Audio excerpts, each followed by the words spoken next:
Hi குட்டீஸ், என்ன கதை கேட்க தயாராக இருக்கீங்களா? ஒரு நாள் வாசுன்னு ஒருத்தர் ரயிலில் பயணம் செஞ்சுக்கிட்டு இருந்தார். பயணத்துக்கு நடுவில் அவருக்கு திடீர்னு ரொம்ப தண்ணி தாகமாக இருந்தது. அவர் கொண்டு வந்த குப்பியை பார்த்தப்ப தண்ணி எல்லாம் காலியாக இருந்தது. சரி, ரயில் அடுத்த ஸ்டேஷனில் நிற்கும்போது இறங்கி தண்ணி குடிக்கலான்னு காத்துக்கிட்டு இருந்தார். கொஞ்ச நேரத்திலேயே ரயில் பக்கத்தில் இருந்த ஒரு சின்ன கிராமத்தில் பயணிகள் இறங்குறதுக்காக நிறுத்தப்பட்டுச்சு. அப்போது வாசுவும் கீழே இறங்கி தண்ணியை தேடி போனார். பக்கத்துலேயே தண்ணி குழாய் இருக்கிறத பார்த்து குப்பியில் நிரப்பிக்கிட்டு இருந்தார். அதுக்குள்ளேயே இன்ஜின்லேருந்து சத்தம் கேட்டு ரயில் மெதுவாக நகர தொடங்குச்சு. இதை கவனித்த வாசு வேகமாக தண்ணி குப்பியை எடுத்துக்கிட்டு ரயிலை பிடிக்க ஓடி வந்தார். ஆனால் அவர் எவ்வளோ முயற்சி செஞ்சும் ரயிலை பிடிக்க முடியல. ரயில் வேகமாக முன்னேறி போயிடுச்சு. ரயிலை தவற விட்ட வாசு அங்கேயே தங்கி இருந்து அடுத்த நாள் காலையில் ரயிலில் புறப்படலான்னு முடிவு செஞ்சு ஸ்டேஷன்லேயே தங்கினார். காலையில் எழுந்து ஸ்டேஷன் மாஸ்டர் கிட்ட விசாரித்தப்போ ரயில் அடுத்த நாள் காலையில் தான் வரும்னு தெரிஞ்சுக்கிட்டாரு.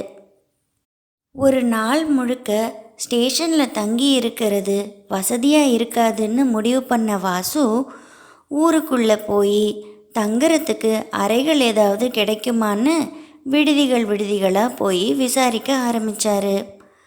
ஆனால் சாயந்தரம் வரைக்குமே அவருக்கு எந்த விடுதியிலையும் தங்குறதுக்கு அறைகள் கிடைக்கல.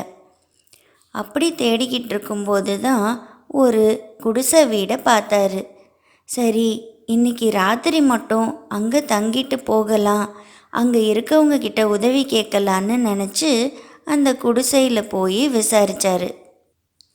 அந்த குடிசையில் ஒரு ஏழை விவசாயி ஒருத்தர் வாழ்ந்துக்கிட்டு இருந்தார். அந்த விவசாயிக்கிட்ட வாசு நடந்தது எல்லாத்தையும் சொல்லி இன்றைக்கி ஒரு ராத்திரி மட்டும் இங்கே தங்கியிருந்து காலையில் ரயிலில் புறப்பட்டு போயிடுறதா கேட்டார்.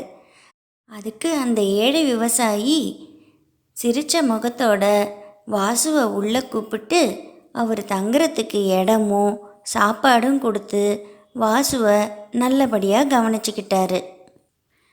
இரவு சுமார் ஒரு 7 மணி அளவில் வாசலில் யாரோ கதவை தட்டுற சத்தம் கேட்டு ஏழை விவசாயி கதவை திறந்து பார்த்தாரு.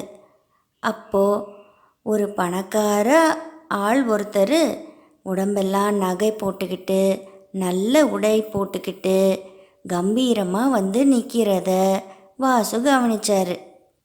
வந்திருந்த மனிதர் அந்த ஏழை விவசாயிக்கிட்ட, என் கடனை எப்போ திருப்பி தரப்போகிற, சீக்கிரமாக பணத்தை ஏற்பாடு செய்ய அப்படின்னு சத்தம் போட்டுட்டு போகிறதையும் வாசு கேட்டுக்கிட்டு இருந்தார்.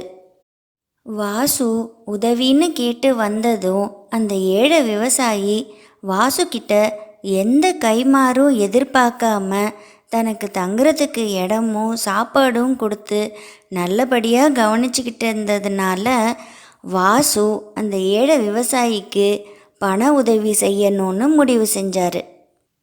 காலையில் வாசு அந்த ஏழை விவசாயியோட குடிசையிலிருந்து கிளம்புறதுக்கு முன்னாடி அவருக்கு தெரியாமல் கொஞ்சம் பணத்தை ஒரு பையில் வச்சுட்டு அங்கிருந்து கிளம்புவார். வாசு குடிசையிலிருந்து புறப்பட்டு போனதுக்கப்புறம் அந்த ஏழை விவசாயி தன்னோட வீட்டில் புதுசாக ஒரு பை இருக்கிறத கவனிப்பார்.